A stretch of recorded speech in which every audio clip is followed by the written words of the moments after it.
अस्सलाम वालेकुम और खुशामदीद कहते हैं हम। हमारे साथ मौजूद हैं अब्दुल हमीद, जिन्होंने एनपीटी पास किया है और अब वो वर्क कर रहे हैं as infection risk practitioner at central valley specialty hospital in California.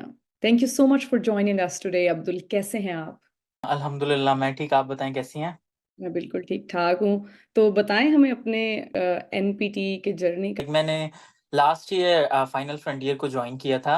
उससे पहले मैं कुछ अदर प्रिपरेशन कोचिंग के साथ था, लेकिन पर्सनली मुझे वो कुछ पसंद नहीं आई, क्योंकि जब ये आता है कि हम लोग मतलब वो जो है ना, बस चीज़ें आपको दे देते हैं and it's up to you कि अब आपको जो है ना वो चीज़ें सारी करनी है। बस वो आपको नोट्स दे देते हैं, लेक्चर दे देते हैं, 3 एंड हाफ आवर्स के बड़े-बड़े लेक्चर्स होते हैं। अब आपको वो बस खुद ही करने हैं। वो जो सारा मटेरियल वो आपने बस खुद ही जो सेम मटेरियल जो आपको बुक में प्रेज़ेंट है वही आपको वो दे देते हैं और बस आपको वो सिंपली करना है। When it comes to final frontier, वो हमें निमोनिक के थ्रू जो है ईज़ी करके चीज़ें पढ़ाते हैं।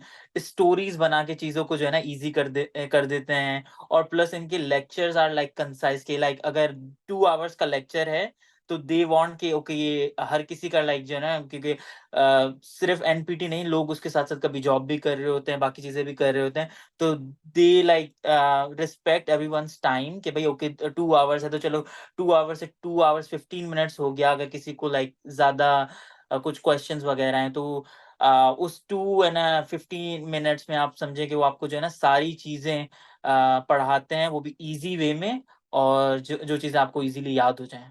बहुत बहुत अच्छी बात है और हमारे लिए बहुत फ़ख्र की बात है कि आपने फाइनल फ्रंटियर को चुना।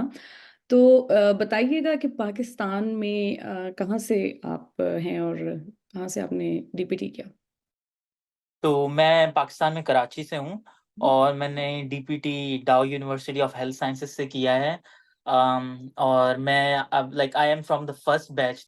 अच्छा, तो ये बताइएगा कि यहाँ पे आना आपके लिए कितना मुश्किल था और क्या स्टेप्स थे जिनको आपने फ़ॉलो किया? क्योंकि बहुत सारे पाकिस्तानी स्टूडेंट्स हैं जो स्ट्रगल करते हैं वीज़ा को लेकर और उन्हें समझ नहीं आता कि कौन से स्टेप्स हैं जिन्हें फ़ॉलो करना है। मैं स्टार्ट से वो करता हूँ। मैंने 2017 में ग्रेजुएशन कंप्लीट की थी और उसके बाद मैंने अपनी इवैल्यूएशन एफसीसीपीटी के लिए, जो डिग्री इवैल्यूएशन वगैरह होती है, उसके लिए अप्लाई किया।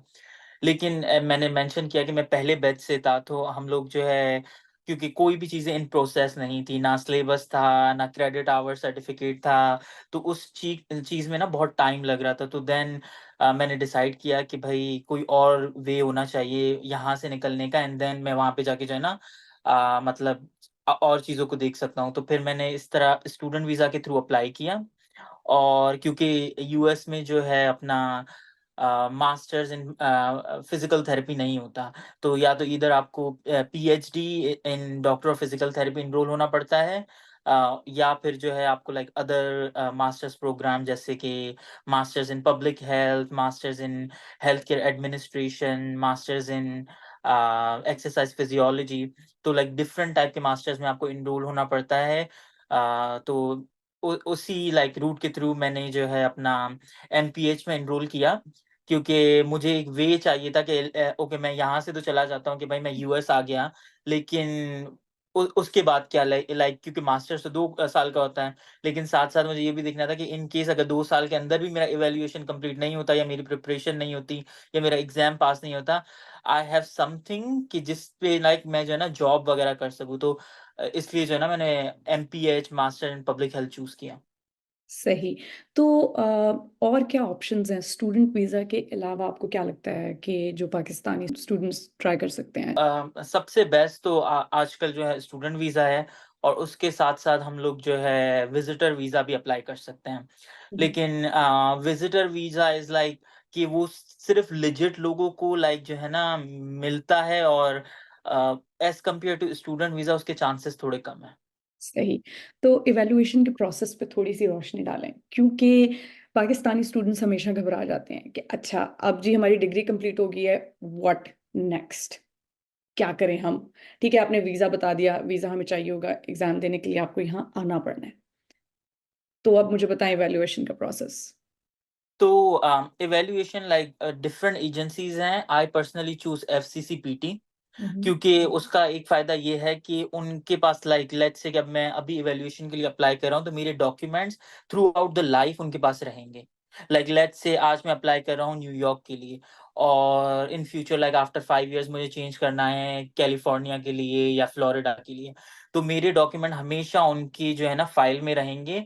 तो जब भी मुझे लाइक अगर स्टेट चेंज करना है, रीवैल्यूएशन करवानी है या ट्रांसफ़र करवाना है, तो डॉक्यूमेंट उनकी फ़ाइल में रहेंगे, तो व्हिच इज़ ईज़ी कि एवरी टाइम जब भी मुझे लाइक डॉक्यूमेंट्स जो हैं मतलब या कोई भी वैल्यूएशन करवानी पड़ेगी, तो उनको मेरी यूनिवर्सिटी के हर बार उनको मेरी यूनिवर्सिटी के थ्रू नहीं जाना पड़ेगा, क्योंकि उनके पास डॉक्यूमेंट्स ऑलरेडी हैं। इनिशियली आपने बस उनको सबमिट करवाने हैं और बस फिर थ्रू आउट द लाइफ उनके रिकॉर्ड में रहेंगे। तो इसलिए मैंने एफसीसीपीटी चूज़ किया और उसका लाइक प्रोसेस ये है कि एज़ सून एज़ आप अपनी ग्रेजुएशन कंप्लीट करते हो, आप अपनी आपको अपनी डिग्री मिल जाती है, तो बस आपका सिंपल ये है कि एफसीसीपीटी के पोर्टल पे आपने अकाउंट बनाना है। वो आपका जो है एक फ़ाइल नंबर जनरेट कर देंगे। उसके बाद बस फिर उसमें आपको सिंपल इन्फॉर्मेशन है, जैसे आपकी डीपीटी आपने कहाँ से किया है और उसमें लाइक आपकी स्टार्ट डेट, एंड डेट्स और आपकी ग्रेजुएशन डेट और ये सारी इन्फॉर्मेशन। और अगर लेट्स से आपने मास्टर्स भी किया हुआ है, तो आप उधर ऑप्शन अवेलेबल है मास्टर्स का भी, तो आप मास्टर्स का भी वहाँ पे इन्फॉर्मेशन डाल सकते हैं। एंड देन वन्स आप ये सारी इन्फॉर्मेशन जो बेसिक इन्फॉर्मेशन है वो फिल कर देंगे, तो उसके बाद एंड में जो है आपको फ़ी पे करनी होगी और फ़ी जब आप पे कर देंगे, तो वो जो डॉक्यूमेंट्स हैं वो आपकी यूनिवर्सिटी के थ्रू रिक्वेस्ट करेंगे। हम्म। मतलब हम एज़ अ कैंडिडेट जो है ना, उनको कोई भी डॉक्यूमेंट नहीं भेज सकते कि लाइक मेरी डिग्री है, लाइक कंसोलिडेट मार्कशीट है या क्लिनिकल क्रेडिट आवर सर्टिफिकेट है। तो हम लोग खुद से हमें कुछ भी नहीं भेजना है, वो ये सारे document through like a physical mail आपकी यूनिवर्सिटी में, जो भी आपने अपनी यूनिवर्सिटी की जब हम लोग एफसीसीपीटी का स्टार्ट में फॉर्म भर रहे थे, तो उसमें उसमें इंफॉर्मेशन होगी कि भाई आप किसको रिक्वेस्ट करें या क्या एड्रेस है आपकी यूनिवर्सिटी का। तो आप वहाँ पे जो भी इंफॉर्मेशन डालोगे, लेट्स से कि मैं अपने डीपीटी कोऑर्डिनेटर की इंफॉर्मेशन डाल रहा हूँ, तो वो उसी को जो है वो लेटर भेजेंगे और वो उसी को ही बोलेंगे कि भाई हमें इस कैंडिडेट की जो है ना इन्फॉर्मेशन चाहिए और ये डॉक्यूमेंट्स चाहिए। राइट। तो बस आप यूनिवर्सिटी को वो सारे डॉक्यूमेंट्स जो सिंपली वो एक लिस्ट भेजेंगे, वो स्टैम्प करके बस भेज देना है फिजिकल कॉपी में। तो वो बस एक बार उनको मिल जाएँगे, तो बस फिर वो इवैल्यूएशन शुरू करेंगे। राइट। कितना टाइम लगा था अब्दुल्ला आपके इस प्रोसेस को मुकम्मल होने में? तो एज़ सून एज़ वो आपके डॉक्यूमेंट्स उनको रिसीव हो जाएँगे, तो 6 टू 8 मंथ्स।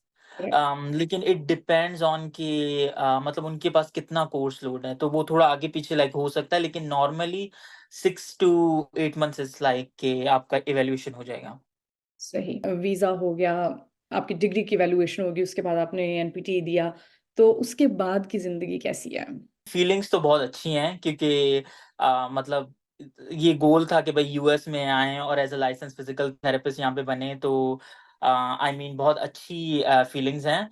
और उसके अलावा आई मीन आप जॉब्स भी देखें तो लाइक व्हेन इट कम्स कि आपके पास लाइसेंस है, तो आपके पास जॉब अपॉर्च्युनिटीज़ भी ज़्यादा हैं। तो लाइक इट डिपेंड्स कि आप कौन-सी लोकेशन पे रहते हैं, तो लाइक जॉब अपॉर्च्युनिटीज़ और आपका I mean future in in short safe है। और as far as like most of the जो आपके एम्प्लॉयर होते हैं, they are willing to file like कि अगर आपको वर्क वीज़ा चाहिए, आगे जाके ग्रीन कार्ड चाहिए, तो एक बार आपके पास लाइसेंस है, तो आपके लिए लाइक बाकी अपॉर्च्युनिटीज़ भी ईज़ी हो जाएँगी। ज़बरदस्त।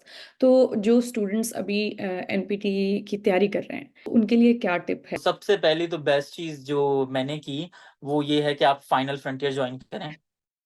और उसके अलावा लाइक जो स्टूडेंट स्पेसिफिकली पाकिस्तान से आ रहे हैं, तो हमारा लाइक जो किरण अच्छे से वो ग्रुप चलाती हैं जो पाकिस्तानी स्टूडेंट्स के लिए है, और वो उसमें जो है क्लासेस भी देती हैं आपको। तो शी विल गाइड यू कि भाई आपको कहाँ से क्या-क्या इन्फॉर्मेशन पढ़नी है। आई मीन अगर आप ओ सुलेमान की बुक को देखें, तो वो कितनी बड़ी बुक है। हुँ, तो हुँ। वो तो कोई भी याद नहीं कर सकता है। तो इन शॉर्ट कि आपको अगर गाइडेंस चाहिए, तो आपको फाइनल फ्रंटियर जॉइन करना है और उसके बाद आपको साथ-साथ किरण हैं और बाकी भी फाइनल फ्रंटियर के मेंबर्स हैं, वो आपको गाइड करेंगे कि भई क्या इन्फॉर्मेशन हमें चाहिए इस टेस्ट को पास करने के लिए। Like through out the DPT 5 years हमने कितनी सारी चीज़ें पढ़ी हैं, अब वो सारी चीज़ें तो एग्ज़ाम में नहीं आएँगी। जो हम्म। बेसिक कॉन्सेप्ट्स हैं लाइक गेट है, स्ट्रोक है, पीएनएफ है, पार्किंसन है, एक्टिव और पैसिव इनसफिशिएंसी है। तो ये सारे जो बेसिक कॉन्सेप्ट्स हैं वो सारे लाइक हम लोग को आने चाहिए। दोज़ आर लाइक हम ये चीज़ें हमें लाइक फिंगर टिप्स पे होनी चाहिए क्योंकि ये ज़रूर एग्ज़ाम में आती हैं। बेस्ट टिप यही है कि आप फाइनल फ्रंटियर को जॉइन करें और साथ-साथ वो जो चीज़ें आपको लेक्चर्स में, डेली रीडिंग्स में और बोनस क्लासेस में गाइड कर रहे हैं, बस उसको फ़ॉलो करें और सिंपली मैंने बस वही किया। Thank you so much Abdul. आप जैसे जो स्टूडेंट्स हैं वो इंस्पिरेशन होते हैं, वो मोटिवेशन होते हैं बाद में आने वाले बहुत से लोगों के लिए जो डाउट्स में होते हैं, जो कन्फ्यूजन में होते हैं कि पता नहीं हो पाएगा या नहीं, पता नहीं हम कर सकते हैं या नहीं। So thank you so much for joining us और हमें अपना टाइम देने के लिए बहुत शुक्रिया। Good luck to you. उम्मीद है आगे भी आप इसी तरह पाकिस्तान का और फाइनल फ्रंटियर का नाम रोशन करते रहेंगे। Thank you so much Abdul. Thank you so much Kiran for this opportunity और थैंक यू सो मच कि आपने मेरी लाइक इस जर्नी के थ्रू हेल्प की और thank you to every member of like final frontier.